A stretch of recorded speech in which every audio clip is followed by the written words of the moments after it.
या अगोदरच आपण अल्किनच्या केमिकल प्रॉपर्टीज बघत असताना त्याच्यामध्ये 5 रिॲक्शन बघितलेले आहेत. त्याच्यामध्ये पहिली रिॲक्शन जी आहे that is hydrogenation, that is reaction with hydrogen और ॲडिशन ऑफ हायड्रोजन. दुसरा आहे halogenation, that is addition of halogen molecule. तिसरी रिॲक्शन आहे hydrohalogenation, that is addition of HX molecule. चौथी रिॲक्शन आहे hydration of alkene, that is reaction of alkene with cold and concentrated H2SO4. This is the indirect addition of water molecule to the alkene. And fifth reaction is ozonolysis, that is addition of ozone molecule to the carbon-carbon double bond of alkene. तर या 5 reaction आपण या अगोदरच पाहिलेल्या आहेत. त्याच्यानंतर आज आपल्याला त्याची पुढची reaction that is hydroboration oxidation reaction, ही रिॲक्शन आज आता आपल्याला पाहायची आहे. Hydroboration oxidation reaction it takes place in 2 step. First step is the addition of diborane molecule to the carbon carbon double bond, and second step is the oxidation step which is carried out by using hydrogen peroxide in alkaline medium. So this reaction is called as hydroboration oxidation. Hydroboration oxidation का म्हणायचं हे पहिल्यांदा आपण reaction बघूया आणि मग त्याचं meaning समजून घेऊया. तर या रिॲक्शन मध्ये इथं अल्किनचा मोलिक्यूल दाखवलेत carbon carbon double bond, carbon carbon double bond, carbon carbon double bond. This is the general representation for alkyne. अल्किनसाठीच आपण हे रिप्रेझेंटेशन जनरल फॉर्ममध्ये दाखवलेलं आहे. When it is created with diborane that is B2H6. The structure of diborane it can be represented as or it can be given as, या पद्धतीने आपण डायबोरेनचं structure लिहू शकतो.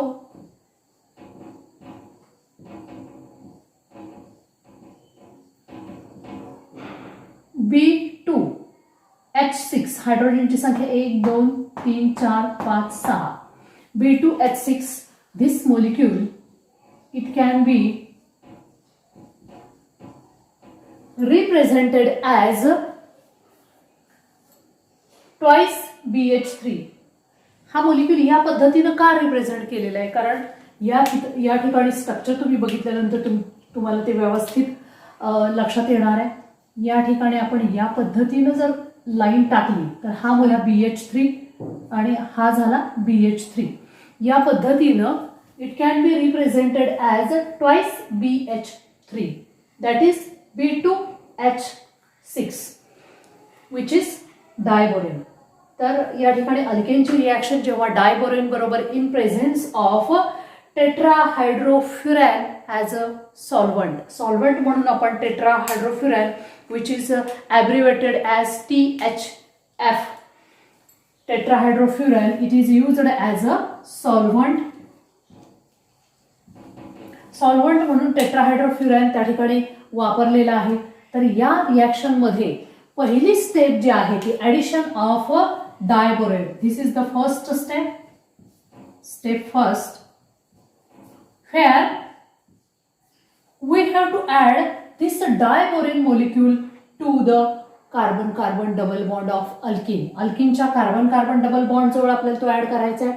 आता हा B2H6 चा मोलिक्यूल हा नजरेच्या समोर असू द्या. या ठिकाणी आता बघा ह्याचं ॲडिशन कसं होतं. हा BH3 एक मोलिक्यूल, या पूर्ण मोलिक्यूलमध्ये BH3 हा एक पार्ट आहे आणि हा एक पार्ट आहे. तर एवढ्या पुरतं पहिल्यांदा लक्षात घेऊ. हेच रिपीट 2 वेळा म्हणून ट्वाईस आपण या ठिकाणी लिहिलेलं आहे. तर या ठिकाणी बघा या 3 हायड्रोजनसाठी आता हे 3 अल्किनचे मोलिक्यूल लिहिलेले आहेत. कारण का तर कार्बन कार्बन डबल बॉन्ड जवळ या मोलिक्यूलचं ॲडिशन या ठिकाणी होणार आहे. तर हे ॲडिशन कशा पद्धतीनं होणार आहे बघा. तर या ठिकाणचा हा जो हायड्रोजन आहे, हा हायड्रोजन जो आहे तो लेफ्ट हँड साईडच्या या कार्बनवरती आपण याला नंबर केलं.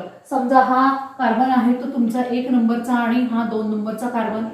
इथे सुद्धा या दुसऱ्या अल्किनच्या मोलिक्यूलसाठी 1 2 लिहूया. या तिसऱ्या अल्किनच्या मोलिक्यूलसाठी सुद्धा 1 2 असं लिहिलेलं आहे. तर या ठिकाणचा हायड्रोजन जो आहे, डायबोरेन मधला हायड्रोजन ॲटम हा या 2 नंबरच्या कार्बनवरती ऍड झालेला आहे.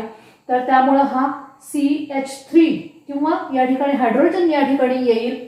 या मॉलिक्यूलमध्ये जर बघितलं तर हा हायड्रोजन या ठिकाणी दाखवलेला आहे आणि हा बोरॉन जो आहे, boron atom, it will be added to this carbon atom. या कार्बनला हा बोरॉन जो आहे तो इथं ऍड केला जाईल.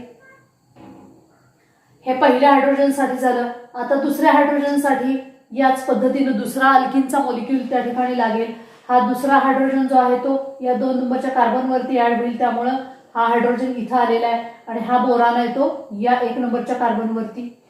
तसंच या पद्धतीने तिसऱ्या हायड्रोजन जो आहे तो हायड्रोजन ॲटम हा 2 नंबरच्या कार्बनवरती इथं ऍड होईल, त्यामुळे तुम्हाला या ठिकाणी हा हायड्रोजन ॲटम दिसतोय आणि बोरॉन आहे तो या 1 नंबरच्या कार्बनवरती ऍड होईल. अशा पद्धतीनं या बोरॉनचं 3 अल्किल ग्रुपशी त्या ठिकाणी बॉन्ड फॉर्म होईल. हे एवढ्या हा पार्टसाठी BH3 साठी या पद्धतीनं झालं. याच पद्धतीनं या दुसऱ्या BH3 पार्टसाठी सुद्धा तुम्हाला अजून यासाठी 3 मॉलिक्यूल लागतील. एकूणात तुम्हाला अल्किनचे 6 मॉलिक्यूल त्या ठिकाणी लागणार आहेत. म्हणून आपण या ठिकाणी हे 3 आणि असेच अजून 3 म्हणून हे ट्वाइस लिहिलेलं आहे. तर अशा पद्धतीनं हा तुमचा जो तयार झालेला आहे तो आहे try alkyl borane. Try alkyl, try means 3, या ठिकाणी 1 2 3 3 अल्किल ग्रुप त्या ठिकाणी आलेले आहेत म्हणून त्याला ट्राय अल्किल बोरेन असं म्हटलेलं आहे. हेच युनिट जे आहे ते ट्वाइस 2 वेळा, या हा पार्टसाठी हे एकदा आणि या हा पार्टसाठी अजून एकदा म्हणून ट्वाइस लिहिलेलं आहे. तर अशा पद्धतीनं try alkyl borane is formed in first step. It is nothing but the addition of a diborane to carbon-carbon double bond of alkene. So it is called as hydroboration because hydrogen atom is added to one of the doubly bonded carbon while boron atom is added to another carbon atom. So it is hydroboration, that is addition of a diborane. This is the first step. While this formed trialkyl borane, it undergo oxidation in next step. So it is called as oxidation. So the name is hydroboration oxidation reaction. Second step is the alkaline oxidation carried out by hydrogen peroxide. ही आपल्या याच्यातली second step आहे म्हणून आपण या ठिकाणी step second असं लिहूया. This is our second step, that is oxidation. More properly we can say that the oxidation of this trialkyl borane, it is carried out by alkaline hydrogen peroxide असं म्हटलं तरी सुद्धा चालेल. हे या ठिकाणी अल्कलाइन NaOH KOH वापरून या ठिकाणी हायड्रोजन पेरॉक्साइड जे आहे ते या ठिकाणी आपल्याला हायड्रोजन पेरॉक्साइड अल्कलाइन माध्यमामध्ये वापरलेलं आहे म्हणून अल्कलाइन साठी आपण OH- दाखवलेलं आहे. जसं की मागच्या ह्याच्यामध्ये आपण ॲडिशन ऑफ H2SO4 ही 4 नंबरची रिॲक्शन जेव्हा पाहिली त्यावेळेस ॲरोवरती आपण H2SO4 cold and concentrated H2SO4 लिहिण्याच्या ऐवजी आपण या ठिकाणी H+ असं सुद्धा त्या ठिकाणी लिहिलेलं आहे. त्याच पद्धतीनं अल्कलाइन माध्यम दाखवण्यासाठी आपण OH- असं लिहिलेलं आहे. अल्कलाइन हायड्रोजन पेरॉक्साइडचा त्या ठिकाणी ऑक्सिडेशन करण्यासाठी वापर केलेला आहे. हे H2O2 हायड्रोजन पेरॉक्साइड आपण लिहिताना तो मॉलिक्यूल बायफर्गेट करून लिहिलेला आहे OH दॅट इज H2O2. तर H2O2 हा ऑक्सिडायझिंग एजंट आहे आपल्याला माहिती आहे पण तो आपण या ठिकाणी अल्कलाइन मीडियम मध्ये वापरलेला आहे. तर अशा पद्धतीनं ह्या हायड्रोजन पेरॉक्साइड बरोबर जेव्हा तुम्ही अल्कलाइन माध्यमात याची रिॲक्शन करताय तेव्हा oxidation of trialkyl borane takes place and we get corresponding alcohol. We get primary alcohol. तर या ठिकाणी प्रायमरी अल्कोहोल मिळणार आहे. कशा पद्धतीने बघा तर या ठिकाणी हायड्रोजन पेरॉक्साइड मधला एक OH बोरॉन साइडला तर दुसरा OH आहे तो अल्किल ग्रुपच्या साइडला ऍड होईल. अशा पद्धतीने H2O2 या ठिकाणी ऍड होईल. या पहिल्या अल्किल ग्रुपसाठी तुम्हाला पहिला मॉलिक्यूल याच पद्धतीनं दुसऱ्या अल्किल ग्रुपसाठी तुम्हाला या ठिकाणी दुसरा मॉलिक्यूल लिहिता येईल हायड्रोजन पेरॉक्साईडचा. त्याच पद्धतीनं या ठिकाणी आपल्याला अजून एक मॉलिक्यूल दाखवता येईल, दॅट इज या पद्धतीनं. आणि अशा पद्धतीनं आपल्याला BOH थ्राईस 1 2 3 BOH थ्राईस हे एका या पार्टसाठी BOH थ्राईस झालं. त्याच पद्धतीने या BH3 साठी अजून एक BOH थ्राईस म्हणून ट्वाइस BOH थ्राईस असं लिहिलेलं आहे. आणि त्याच वेळी या ठिकाणच्या या पहिल्या अल्किल मॉलिक्यूल साठी बघा, या ठिकाणी हा मॉलिक्यूल आपण एकच लिहिलाय C, या कार्बनवरती हा OH आलेला आहे इथं. तसंच हा दुसरा मॉलिक्यूल, तसंच हा तिसरा मॉलिक्यूल. त्याच्यामुळं हे 3 मॉलिक्यूल एका याच्यासाठी असे 2 आहेत. म्हणून या ठिकाणी आपल्याला हे लिहिताना 3 × 2 म्हणजे 6 primary alcohols. Primary, this indicates primary alcohol, कारण या ठिकाणी ह्या कार्बनवरती OH ग्रुप प्रेझेंट आहे आणि हा ज्या कार्बनवरती हा हायड्रॉक्सिल ग्रुप प्रेझेंट आहे तो प्रायमरी कार्बन आहे, कारण तो दुसऱ्या एकाच कार्बनला या ठिकाणी जोडलेला आहे. तर अशा पद्धतीने आपल्याला या ठिकाणी प्रायमरी अल्कोहोल त्या ठिकाणी मिळणार आहे. हे जनरल स्वरूपामधलं रिप्रेझेंटेशन आहे, म्हणून आपण या व्हॅलन्सीज ज्या आहेत कार्बनच्या त्या मोकळ्या ठेवलेल्या आहेत. तर अशा पद्धतीनं हायड्रोबोरेशन ऑक्सिडेशन रिॲक्शन मध्ये पहिली स्टेप आहे, that is addition of diborane, that is B2H6. B2H6 चा मॉलिक्यूल हा इथं दाखवलेला आहे. हा हाफ पार्ट आणि हा हाफ पार्ट, त्यातला एक हाफ पार्ट या ठिकाणी लिहिलेला आहे, तोच रिपीट ट्वाइस म्हणून या ठिकाणी लिहिलेला आहे. तर ही पहिली स्टेप आहे, addition of diborane molecule to form trialkyl borane. This oxidation with alkaline hydrogen peroxide we get corresponding alcohol, that is primary alcohol is obtained plus twice BOH thrice.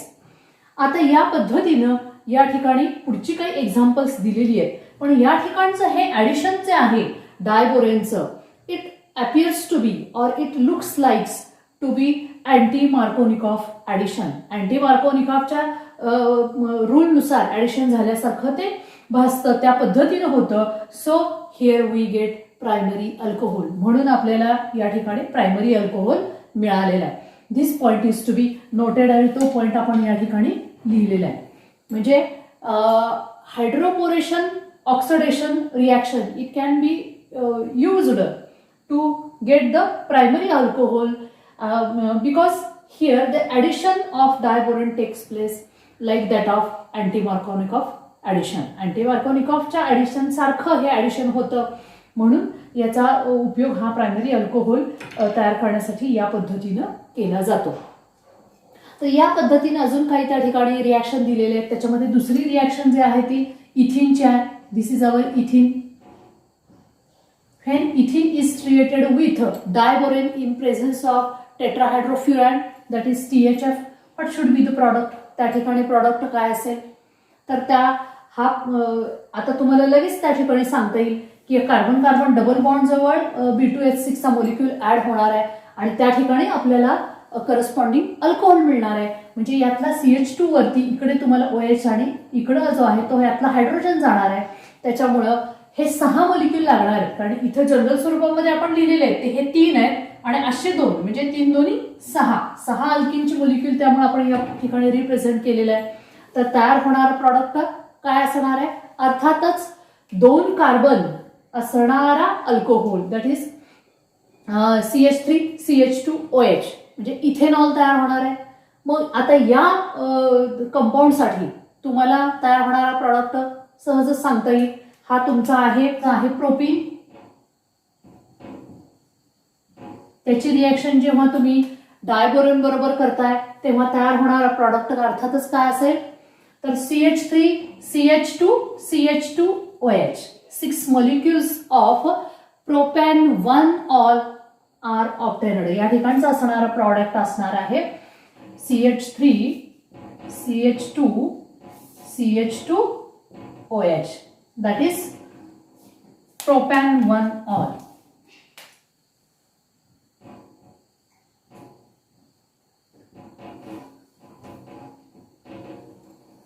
Plus हा आहेच आपलं twice BOH thrice, twice BOH thrice.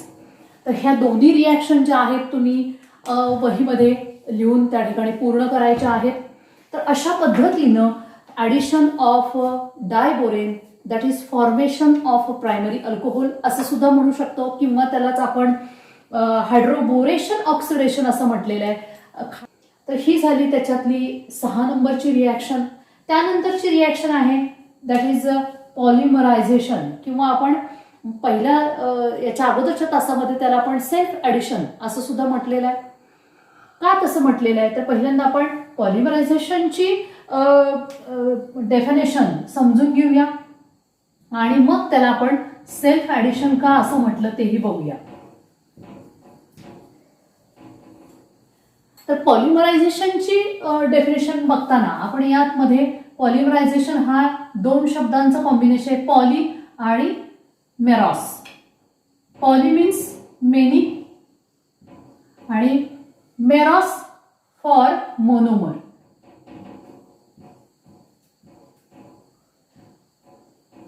Monomer smaller unit, किंवा त्याला आपण monomer असा शब्द त्या ठिकाणी वापरलाय. Monomer is the smaller unit, लहान असं जे युनिट आहे. असे पॉली म्हणजे मेन, असंख्य युनिट एकत्र येऊन it forms a macro or mega molecule and this reaction is called as polymerization. त्याच्यासाठी आपण साधं उदाहरण घेऊया. जर आता तुमच्याकडे मोत्याची माळ असते, मोत्याच्या मण्यांची माळ असते, तर त्याच्यातला एक मोती म्हणजे तुमचा झाला मोनोमर. तो त्या माळेच्या माळेमधलं एक छोटा युनिट असतं. पण असे असंख्य जर तुम्ही मोती त्याच्यात दोऱ्यामध्ये ओवले तर तयार होणारा जो मोठी माळ आहे त्याला आपण मॅक्रोमोलिक्यूल असं म्हणूया, समजूया. तर तो जो तयार होतो तो कशापासून तयार होतो तर असंख्य अशा छोट्या मोत्यापासून तयार होतो. त्यामुळे त्यातला एक मोती म्हणजे तुमचा झाला मोनोमर. आणि असे असंख्य पॉलिमन्स मेनी, असंख्य मोती जर तुम्ही एकत्र वळवले तर तयार होणारा जी तयार होणारी माळ आहे तिला आपण मॅक्रोमोलिक्यूल असं म्हणू. आणि ही जी प्रोसेस आहे त्याला आपण पॉलिमरायझेशन म्हणतो, कारण we add simply these monomers to one another and we get a repeating unit. त्या ठिकाणी आपल्याला एक रिपीटिंग युनिट मिळतं, म्हणून त्याला आपण त्या रिॲक्शनला पॉलिमरायझेशन म्हणतो. म्हणून आपण डेफिनेशन पॉलिमरायझेशनची करताना या ठिकाणी सिम्बॉलिक फॉर्ममध्ये लिहिलेली आहे. The process in which n number of monomers they adds to form macromolecule with repeating unit is called as polymerization. त्याला आपण पॉलिमरायझेशन असं म्हणतो. फॉर एक्झाम्पल या ठिकाणी आपण इथिनचा मॉलिक्यूल दाखवलेला आहे, CH2 double bond CH2. Fan such n number of, n number म्हणजे किती, ही संख्या प्रचंड मोठी आहे. म्हणजे लाखो जेव्हा इथिनचे molecule they are simply added, ते एकमेकाच्या पुढं आपण ऍड करत गेलो. म्हणजे या ठिकाणचा मोनोमर कोण झाला तर इथिनचा एक मॉलिक्यूल, याच्यातला मोनोमर झाला इथिनचा एक मॉलिक्यूल, हा त्यातला एक छोटं युनिट झाला. जसं की आपण मगाच्या मोत्याच्या माळेत म्हटलं की एक मोती हा त्याच्यातला मोनोमर असतो, तसा इथिन n नंबर इतके इथिनचे मॉलिक्यूल जेव्हा एकमेकाला ऍड केले जातात इन प्रेझेन्स ऑफ ऑक्सिजन, ऑक्सिजनच्या प्रेझेन्समध्ये at high temperature and at high pressure these ethene molecule they get added. So we called this as a self addition because इथिन molecule, इथिनचे सगळे molecule आहेत ते एकमेकाला पुढे पुढे ऍड होत जातात and we get a longer chain, longest chain having high molecular weight and that molecule it is also called as macro. macro म्हणजे mega किंवा खूप मोठा असा मोलिक्यूल तयार होतो. आणि असा मोठा मोलिक्यूल ज्याच्यामध्ये रिपीटिंग युनिट या ठिकाणी दाखवलंय, धिस इज रिपीटिंग युनिट. हे एवढं चौकटी कंसात दाखवलेलं जे आहे it is repeating unit.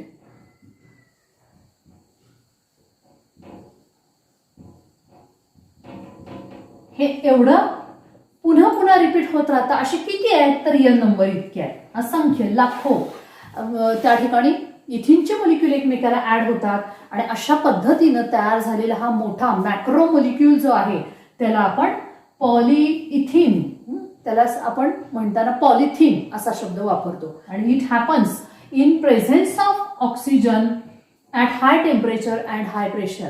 Now what is the role of this oxygen? This oxygen it acts as a catalyst.